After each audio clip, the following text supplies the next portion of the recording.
দেওয়ার জন্য তারা হিন্দু বলে বা তারা নাপিত বলে তাদের অত্যাচার করা হয়, মারা হয় এবং তারপর পুলিশের হাতে তুলে দেওয়া হয়। এটা অত্যন্ত একটি ন্যাক্কারজনক ঘটনা যেটা ডক্টর ইউনূস ঘটাচ্ছেন বাংলাদেশে। কারণ এখানে কোনো ক্রমেই ধর্মের অবমাননার কথা যেটা বলা হয়েছে এবং সেখানে তাদেরকে আবার পুলিশের হাতে তুলে দেয় এবং পুলিশ তাদেরকে গ্রেফতার করে নিয়ে যাওয়া এবং এখন পর্যন্ত তাদেরকে ছেড়ে না দেওয়া, এই সার্বিক বিষয়গুলো খুব বাংলাদেশের ইতিহাসের জন্য, বাংলাদেশের মানুষের জন্য, এই সভ্য বাংলাদেশের যে আমরা যে একটা সভ্য জাতি সেটার জন্য খুবই অবমাননা করে এবং এর জন্য ডক্টর ইউনূস সম্পূর্ণভাবে দায়ী থাকবেন। এটা আমার সাথে যারা ইতিমধ্যে এই বিষয়গুলো নিয়ে প্রেস ক্লাব সহ ওয়াশিংটন ডিসি প্রেস ক্লাবের সাংবাদিকদের সামনে যখন কথাটা তুলে ধরেছি এবং সেই সাথে আজকে স্টেট ডিপার্টমেন্টেও এই কথা তুলে ধরার চেষ্টা করেছি। আজকে 12 ঘন্টা আগে বাংলাদেশে দিনের সময় দেখা গেল যে বুলডোজার দিয়ে ডক্টর ইউনূসের বাহিনী বাংলাদেশের একটি ঢাকা শহরের একটি মন্দিরকে গুড়িয়ে দিচ্ছে, ভেঙে দিচ্ছে। প্রথম কথাটা হলো যে এটা একটা মন্দির, এটা ধর্মীয় উপাসনালয়। একটা ধর্মীয় উপাসনালয়ের উপর আঘাত করতে গেলে বা এটাকে ছড়াতে গেলে, বন্ধ করতে গেলে নিশ্চয়ই কিছু প্রসিডিউর মেনটেন করতে হয়। জায়গাটা যদি বেদখলই হয়ে থাকে সেটার জন্য তাদেরকে নোটিশ দেয় এবং একটা নির্দিষ্ট জায়গায় তাদেরকে সরে যাওয়ার জন্য সময় দেওয়া প্রয়োজন। কিন্তু সেটা না করে সেই মন্দিরকে আমরা লাইভে দেখলাম যে তারা বুলডোজার দিয়ে ভেঙে দিচ্ছে, ঘুরিয়ে দিচ্ছে। একটি কথা এখানে স্মরণ রাখতে হবে, প্রত্যেক ধর্মের প্রতি আমার সম্মান। প্রতিটি ধর্মের যা দেব দেবী, তারপর অন্যান্য ধর্মের সৃষ্টিকর্তা আল্লাহ খুদা, সকলের প্রতি তার যে অবলম্বী মানুষের যে আবেদন, যে নিবেদন, সেটার প্রতি রাষ্ট্রের সবসময় খুব সম্মানের সাথে সেসবগুলোকে দেখতে হবে। তাই আমি ধরে নিলাম যে এই দুর্গা মন্দিরটি যদি এমন কোনো জায়গায় হয়ে থাকে যেখানে আসলে পারমিশন নেই, সেখান থেকে তাকে সরে যেতে হবে, তাহলে অবশ্যই এটার জন্য যেটা প্রয়োজন ছিল যে বাংলাদেশের আইন অনুসারে তাদেরকে নোটিশ দেয়া এবং তাদেরকে সময় দেয়া এবং কোর্টের আদেশ আনা যে আপনাদেরকে এখান থেকে সরে যেতে হবে। কিন্তু এবং বিল্ডিং ভাঙ্গার যে বিষয়টা, সেটা না হয় এইভাবে দেখলাম যে বিল্ডিংটা ভাঙ্গা হয়েছে, কিন্তু বিল্ডিংয়ের সাথে সাথে যে কাজটুকু যেটা হলো যে যেটা দেখা গেল সরাসরি, সেটা কি দেখা গেল যে সেখানে মন্দিরে রাখা মূর্তিগুলোকে ভেঙে দেওয়া হচ্ছে। এটা কিন্তু ধর্মীয় অবমাননা, ধর্মের উপর আঘাত হয়। অতএব লালমনিরহাটে যে ঘটনা, যে ব্লাসফেমি অথবা ধর্মীয় অবমাননার কথা বলে যে দুইজন পিতা এবং পুত্রকে জেলে পাঠানো হলো, ঠিক এখানে রাষ্ট্র তাদের বুলডোজার দিয়ে যখন মন্দিরের ভেতরে অবস্থিত তাদের দেবদেবীকে ভেঙে দেওয়া হয়, এটা রাষ্ট্রীয়ভাবে ধর্মীয় অবমাননা। আমি এই কথাগুলো আজকে স্টেট ডিপার্টমেন্টে এখানে তুলে ধরার চেষ্টা করেছি।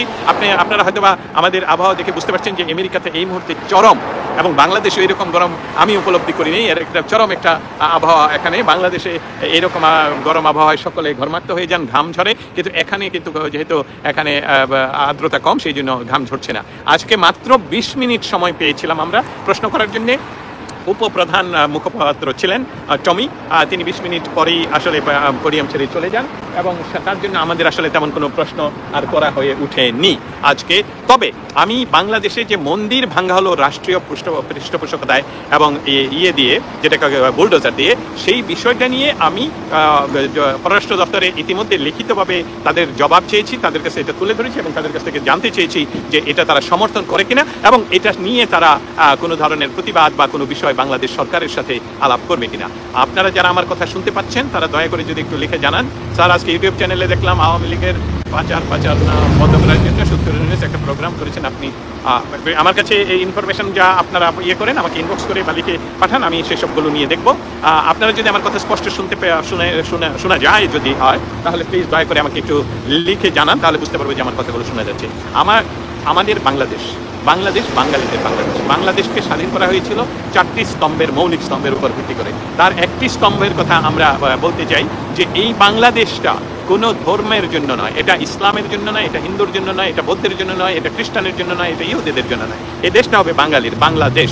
এখানে সমস্ত মানুষের, সমস্ত ধর্মের অনুসারীদের তাদের স্ব ধর্ম প্রতিপালনের সুযোগ থাকতে হবে। এই ডক্টর ইউনূসের নেতৃত্বে বাংলাদেশ যে বেদখল হয়ে 71কে মুছে দেওয়ার জন্য যে কাজগুলো উনি করছেন, সেই কাজগুলোর ধারাবাহিকতায় মন্দির ভেঙে দেওয়া হলো, গুড়িয়ে দেওয়া হলো, বুলডোজার দিয়ে 32 নম্বর ভেঙে দেওয়া হলো। বাংলাদেশের আতরঘর যেটাকে বলা হয়, সেটাকে বুলডোজার দিয়ে, এই যে বুলডোজার কালচার, এই যে মব কালচার তৈরি করলেন ডক্টর ইউনূস। এবং আপনারা কিছুদিন আগে দেখেছেন, 2-3 দিন আগে, যে প্রাক্তন নির্বাচন কমিশনারকে তাকে জুতা দিয়ে পিটানো হলো এবং তারপরে পুলিশের হাতে তুলে দেওয়া হলো। দেশের সার্বভৌমত্ব রক্ষার্থে যারা ব্যর্থ তারা কি করে শান্তি রক্ষা বিষয় নিয়ে। হ্যাঁ, আর্মি সম্বন্ধে এই কথাটা অবশ্যই বলা যায়। আপনারা যারা কথা বলতে চান অথচ বাংলাদেশে বসে কথাগুলো বলতে পারছেন না, আপনাদের কাছে আমার বিশেষভাবে অনুরোধ, বাংলাদেশের সকল জেলার, সকল উপজেলার, সকল জায়গা থেকে যে ধরনের অত্যাচার, অন্যায়, অবিচার ঘটছে সেসবগুলো আমাদেরকে জানান। আমরা প্রতিনিয়ত এই জিনিসগুলো আপনাদের সামনে তুলে ধরবো। ভাই, অবশ্যই আপনি স্টেট ডিপার্টমেন্টের কাছে এই প্রশ্নটা করবেন। অবশ্যই আমি করবই, শুধু না, তাদেরকে লিখিতভাবে জিজ্ঞেস করেছি যে বাংলাদেশে যে হিন্দুদের উপর সরাসরি অত্যাচার করা হচ্ছে, বাংলাদেশের প্রতিটি মানুষ এখন অত্যাচারিত। বাংলাদেশের সাধারণ মানুষ, আওয়ামী, কালকে বা পরশুদিন দেখা গেল একজন আর্মি মেজর, উনি একজন অধ্যক্ষকে গ্রেফতার করছেন কারণ উনি নাকি আওয়ামী লীগের কে সুসংগঠিত করার জন্য দায়ী।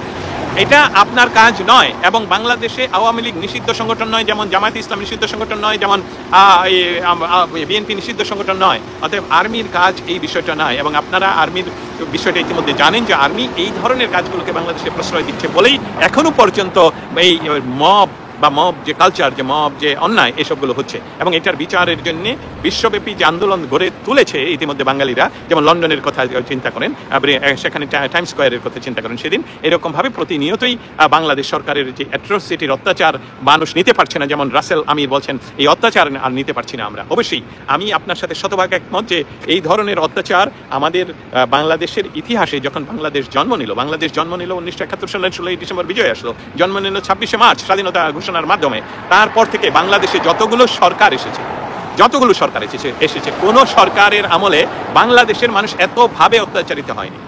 বাংলাদেশের মানুষ ধর্মপ্রাণ মানুষ, যারা মুসলিম তারা ধর্মপ্রাণ, যারা হিন্দু তারা ধর্মপ্রাণ, যারা বৌদ্ধ তারা ধর্মপ্রাণ, প্রত্যেকটি মানুষ ধর্মপ্রাণ। এবং তাদের নিজস্ব ধর্মের উপাসনালয়, তাদের কাছে তাদের আত্মার একটি স্থান। সেখানে রাষ্ট্র যখন সেটা নিরাপত্তা দিতে ব্যর্থ হয়, রাষ্ট্র যখন সেই ব্যবস্থাটাকে ঘুরিয়ে দেয় বোল্ডোজার দিয়ে, তখন সেই দেশে আর আইনের শাসন বা একটা সভ্য সমাজ হিসাবে আর তুলনা করা যায় না। অতএব আমরা যারা বিশ্বব্যাপী ছড়িয়ে আছি এবং বাংলাদেশকে ভালোবাসি, বাংলাদেশ সম্বন্ধে আমাদের প্রতিনিয়ত চিন্তা হয়, তাদের পক্ষ থেকে বর্তমান ডক্টর ইউনূস সরকারকে বলতে চাই যে আপনার দিন আসলে ফুরিয়ে এসেছে।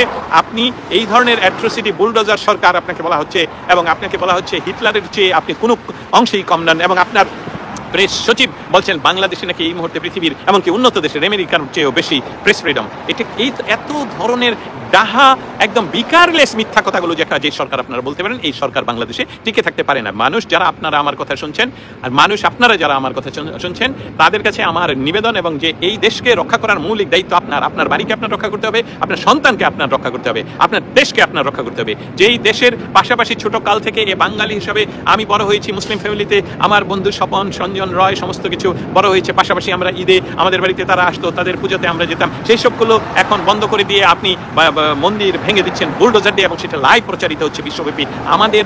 আমরা যে বাংলাদেশি একটা গৌরবের সাথে এতদিন বলে আসার একটা অবস্থানে আমরা ছিলাম, সেখান থেকে ডক্টর ইউনূস আপনি নোবেল বিজয়ী হয়ে বাংলাদেশকে একটা মব রাষ্ট্রে, একটা জঙ্গি রাষ্ট্রে, আমরা যদিও সম্মানের সাথে বলছি আফগানিস্তানের মানুষের প্রতি আমাদের সম্মান আছে, কিন্তু আফগানিস্তানে যেভাবে তালেবান জঙ্গি গোষ্ঠী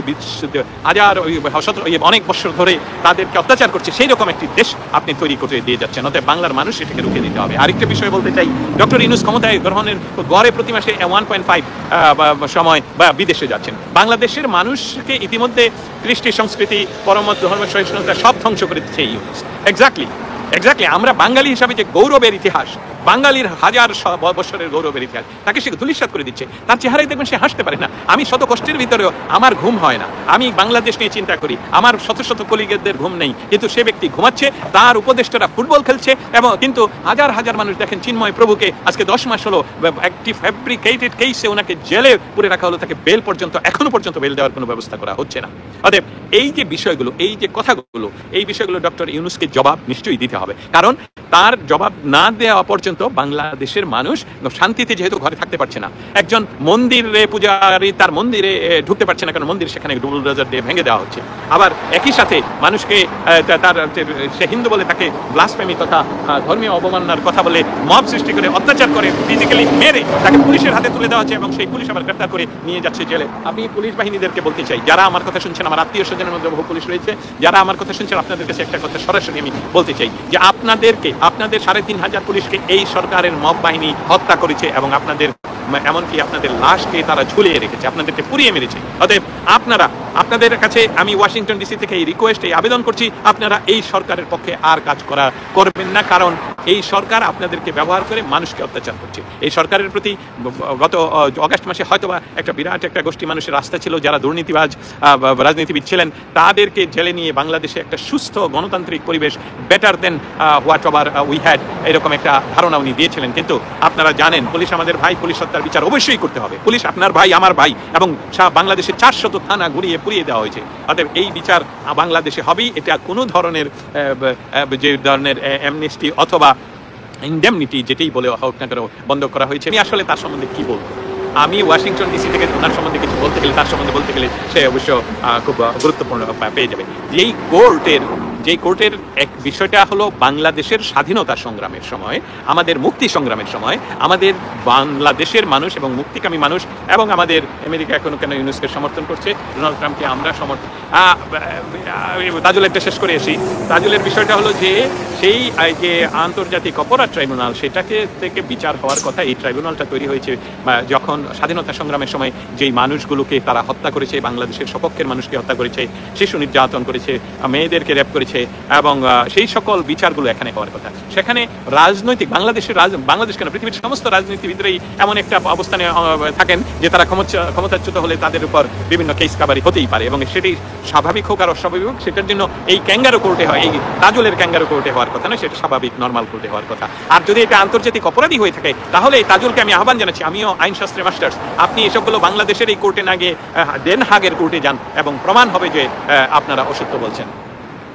সম্বন্ধে বাংলাদেশের হিন্দু সমাজের প্রতি আমার সহমর্মিতা হলো যে আপনাদের মন্দিরকে যারা ভেঙেছে বুলডোজার দিয়ে, যারা মানে সরকার ভেঙেছে, সরকারের সায় না থাকলে এটা ভাঙা সম্ভব নয়। অতএব আমরা সেই বিষয়গুলো নিয়ে প্রতিনিয়ত সোচ্চার থাকবো, আপনারাও সোচ্চার থাকবেন। পুলিশ বাহিনীর প্রতি আমাদের আহ্বান, আপনারা আপনাদের কলিগদেরকে যে হত্যা করা হয়েছে সেসবগুলোর বিচার দাবি করেন, এবং কোনো ধরনের কোনো মব ভায়োলেন্স, অ্যাট্রোসিটি এসবগুলোতে আপনারা সহায়ক শক্তি হবেন না। কোনো মসজিদ, মন্দির, মাদ্রাসা, গির্জা কোথাও আপনারা কোনো ক্রমেই কোনো ধরনের মব ভায়োলেন্স সৃষ্টি হলে সেসবগুলোকে প্রতিহত করবেন। আর্মি বাহিনীর প্রতি আমাদের আহ্বান থাকবে যে আর্মি আপনার প্রধান, আপনি কথা দিয়েছিলেন যে বাংলাদেশের সকল মানুষের দায়িত্ব আপনি নিয়েছেন, এবং দ্রুততম সময়ে 18 মাসের ভিতরে নির্বাচন দিয়ে আপনাদের বেরাকে ফিরে যাওয়ার কথা। আপনি আপনার কথা রাখবেন, সেটাই সকলেই আশা করছি। সরকারি বুলডোজার দিয়ে কি পাবলিক ভাঙতে যায় মন্দির? অবশ্যই ভালো একটা প্রশ্ন। সরকারি বুলডোজার দিয়ে কি পাবলিক ভাঙতে যায় মন্দির? আর মন্দিরের স্ট্রাকচারটার কথার চেয়ে ভিতরে যেখানে মূর্তি ছিল, সেই মূর্তিগুলোকে বুলডোজার দিয়ে ভাঙা ইতিমধ্যেই আমি চালিয়ে যান ভাই, শুভকামনা রইল, দেশটা ভালো নেই। আমি আমার কাজ করে যাচ্ছি। বুলডোজার দিয়ে তাদের পবিত্র যে মন্দিরের ভিতরে যে মূর্তিগুলো ছিল সেই সবগুলোকে ভেঙে দেয়া রাষ্ট্রীয় সন্ত্রাস, এবং রাষ্ট্রীয়ভাবেই এটা ব্লাসফেমি, অর্থাৎ